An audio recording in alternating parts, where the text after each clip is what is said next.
श्री रामचरितमानस सुनने वालों, ये समझो, आज सुनोगे तुम,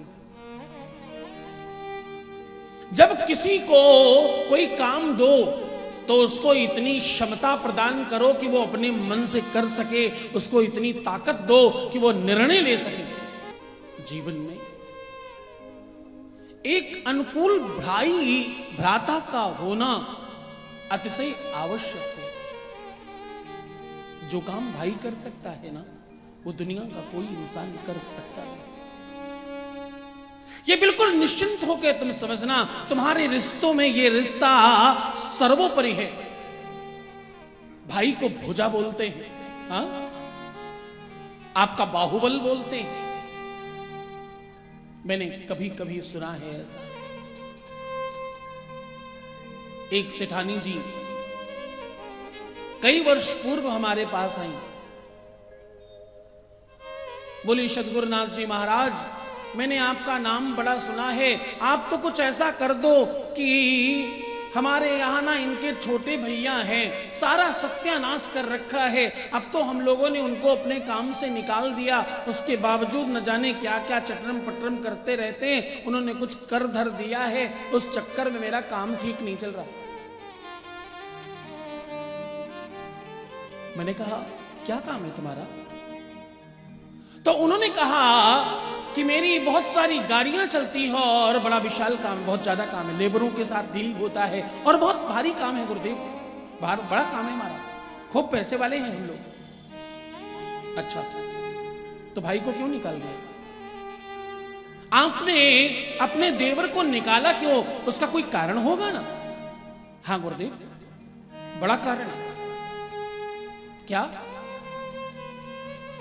मैंने एक बार हिसाब किताब चेक किया तो मैंने देखा 57,980 रुपया कम था हिसाब में। क्या?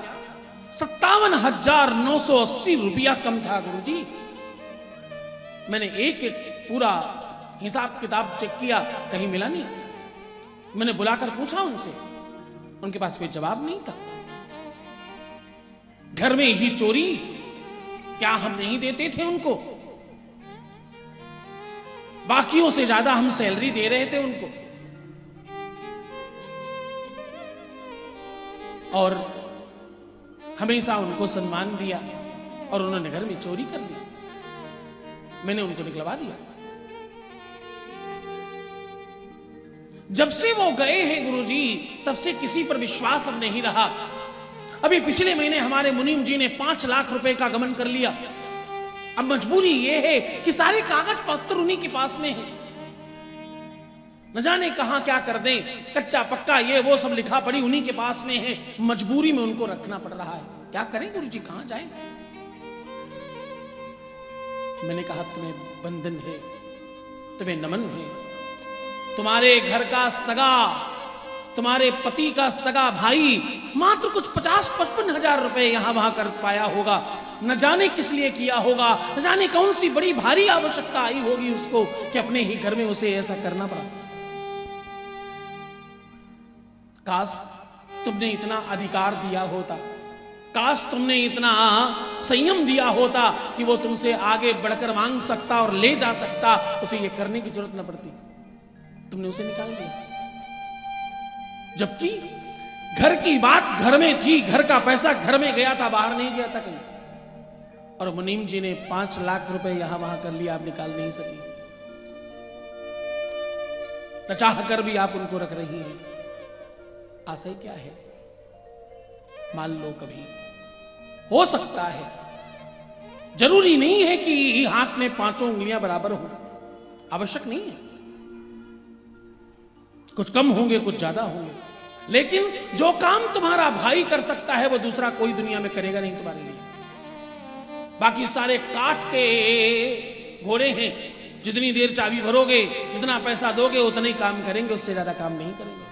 ध्यान रखना। और पैसा देकर भी काम करवा लो तो तुम भाग्यशाली हो। पैसा देने के बाद भी तुम्ही को कानून बता दें, इसकी कोई गारंटी नहीं। किसी मिस्त्री को तुम बताओ ये दीवाल भैया जोड़ने में तुम 4-6 ईंटा ज्यादा लगा सकते थे, वो तुरंत बता देगा आपको तत्काल। अरे बाबूजी आप क्या जानो, मैंने अगर 4 ईंटे इस पे ज्यादा लगाए होते सब गिर पड़ता। एक दिन में इससे ऊपर दीवार खींचनी नहीं चाहिए। आपको पता नहीं, आप इसलिए ऐसा कह रहे हैं, आपको मालूम नहीं। तो मतलब आप ही बेवकूफ भी हैं और वो जानकार है, वो तगड़े। वो मतलब मुझे लगता है विश्वकर्मा के बाद उन्हीं का नंबर आता होगा। विश्वकर्मा जी भी हो सकता है उन्हीं से पढ़ने आते हो, जिसमें कोई अतिशयोक्ति नहीं है। हो सकता है उनको महीने में कहीं एक काम मिला हो, लेकिन उसके बावजूद आपको कब कलाकारी बता जाएं इसकी कोई गारंटी नहीं है। लेकिन तुम्हारा भाई तुम्हारे लिए प्राण लगाएगा, तुम्हारे लिए कोशिश करेगा, तुम्हारे लिए प्रयत्न करेगा। उसमें थोड़ी बहुत कमियां भी हो तो कोई आपत्ति नहीं है। ब्लड हो, अपना ही खून हो, इससे अच्छा कुछ और नहीं हो सकता। एक भाई 24/7 अवेलेबल है तुम्हारे लिए। हाँ, वो अच्छा बुरा सब करेगा। मैं कह रहा हूं कदाचित चलो कोई बात नहीं, उसने कुछ पैसे का गमन भी किया, कहां गया वो पैसा? तुम्हारे अपने ही भाई के पास है। कम से कम तुम इस बात के लिए तो अपने आप को भाग्यशाली कह सकते हो, मेरा भाई भी अमीर है, चाहे वो तुम्हारे ही पैसे से बना क्यों ना हो। हाँ,